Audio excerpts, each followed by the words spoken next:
Welcome to our channel. Today we how to disable AutoML training in Google Cloud, full guide step by step clearly. To disable AutoML training in Google Cloud, start by logging into your Google Cloud console. Navigate to the project that contains your AutoML model. In the left sidebar, select AI and Machine Learning. Then, click on Vertex AI. Once in Vertex AI, locate the Datasets section. Find the dataset associated with your AutoML model. Click on the dataset name to open its Details page. In the Dataset Details, look for the Models tab. Click on the Models tab to see the list of models linked to the dataset. Select the model you wish to disable AutoML training for. In the Model Details, locate the Model Settings section. You should see an option for Enable AutoML Training. Toggle this setting to off to disable AutoML training. A confirmation dialog may appear. Confirm your choice to proceed. After disabling the setting, review any changes or warnings provided by Google Cloud.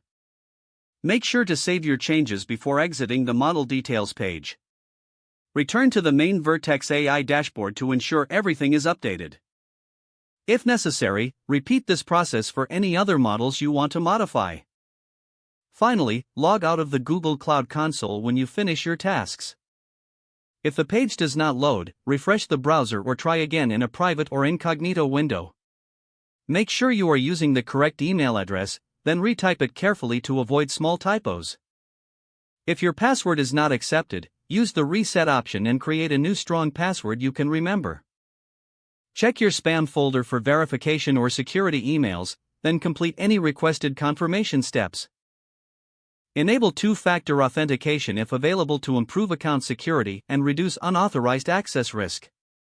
After signing in, review your profile details so your contact information and settings are accurate and current.